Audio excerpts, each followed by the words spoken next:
If anyone realizes emptiness, compassion will arise. That being who is now enlightened can direct that compassion at anybody. All beings, they already have that. If they focus that on one being, there is an intense connection, a condition for you to realize the nature of mind. These conditions are always there, no matter what. They're boundless Buddhas, boundless enlightened beings who have already realized this, and out of their realization, they want you to realize this as well, because it is true happiness. Think of it this way, in a human level, is that if you're happy, when you're happy, like genuinely happy, like naturally you want others to be happy, right? There's a natural feeling, like that is love, right? That is compassion. It's the same thing that it's the same structure that when you actually realize emptiness, and you recognize that all these other beings don't realize that too, and because of that ignorance or that lack of realization, they have intense suffering and are caught up in all their suffering and their problems and their issues, when really, essentially, they're pure, there's no issue there, right? That realization from seeing that, from knowing that, compassion, that's how compassion will arise. Does that part make sense? Compassion will arise out of that. Then with this compassion they can direct it. So if you have a Vajra master or a teacher, right, and that teacher has students, they're naturally going to want their students to become Buddha. So then they can help all beings. Their compassion is already for all beings, and now they're directing it at one being or a group of people for them, because they know if they realize the nature of mind, they'll be able to help all beings also. And they are helping all beings. There's two mandalas that are going on there. On the student's end, though, is that when they have faith, when they have trust in the teacher, when they have trust in this realization, then there's this connection that can happen. There's this link. There's this chain, basically, that evolves out of that. Now, the faith doesn't mean it's blind, doesn't mean it's illogical. The faith is basically that you trust your teacher. Okay, here's exactly what I want to say originally. The faith aspect has to come in first. You trust your positive thinking. When you trust your positive thinking, you'll start to trust the teachings more, the teachings of the Buddha. The main teaching that goes into the student's understanding here is that all phenomena are naturally pure. All beings are naturally Buddha.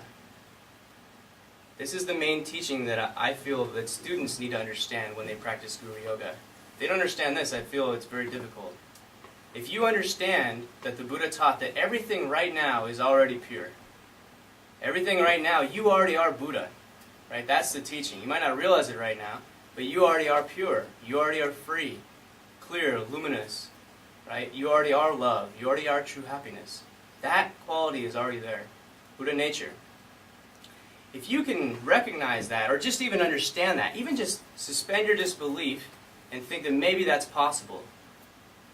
When you actually do that, and then you imagine everything as Buddha, or I am Buddha, or my teacher is Buddha, now you're practicing Tantra, and out of that, it will be possible for you to get a glimpse of the way things naturally are, as it is. It'll be possible to see things as they are.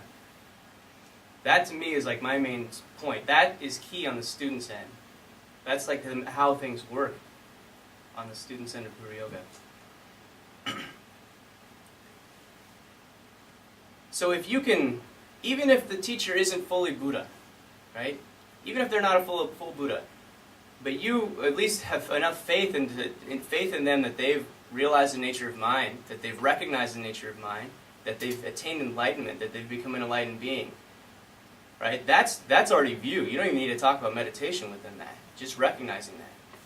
But then with meditation, if you then can take that further to imagining or visualizing that all beings are Buddha, you are Buddha, it's possible for you to see that. And the easiest way, as a sentient being, to make that more easier, more conducive, is to pick one object and focus on that object, that one object being Buddha, seeing its nature, seeing if the nature of everything is pure, then if I see the nature of one thing as pure, now you just crack things open a little bit. You're progressing along the path, and it'll be easier to see everything else as pure too.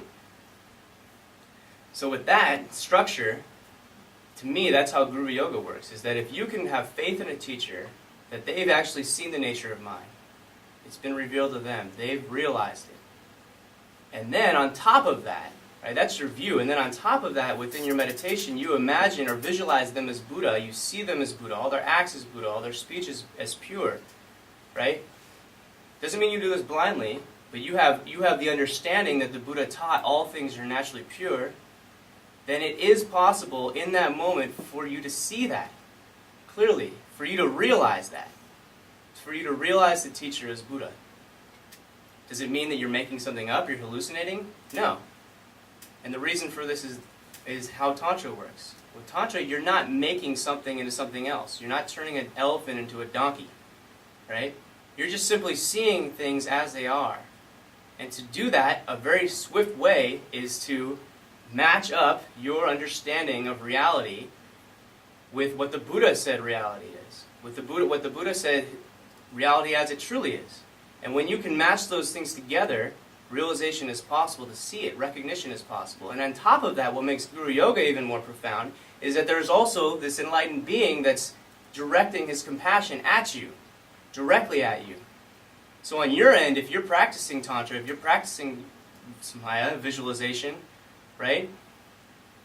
It's possible for you to realize that, I think, no matter what. But then on top of that, when you direct that at a guru, at your teacher, who you have faith in, you have a strong connection in, and then they have compassion towards you, that is then where the realization, the transmission can come in. You're creating the transmission on both ends. And through that, it will be possible for you to recognize the nature of mind, and it's not a hallucination, and it's not something that's made up. It's something that you have to experience for yourself and see for yourself.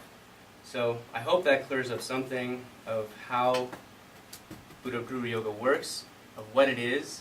It's not something to be afraid of. It's not something you can jump into right away. It's not something you can just blindly believe in, like, oh, I really like Khenpo, so I'm just going to, believe. Maybe, but even then, even at that point, even if you have liking faith, right? You have wanting faith, and you try to see him as Buddha, then yeah, that's totally possible, because his compassion's already there. But what I'm saying is that you also need to have on your end some sort of stability in the view and understanding of what's going on and how this is working, and that you're not crazy. And that this is basically, the Buddha said, all phenomena is naturally pure, you are naturally pure, all beings are naturally pure, and when you see that in your teacher, because that is the best object to imagine as pure, you'll be able to see that in yourself, and you'll be able to see that in all beings. It doesn't stop there. Once you recognize that your teacher is Buddha, you will see your nature as pure, as Buddha, and therefore all beings as Buddha. Thank you very much. Yay.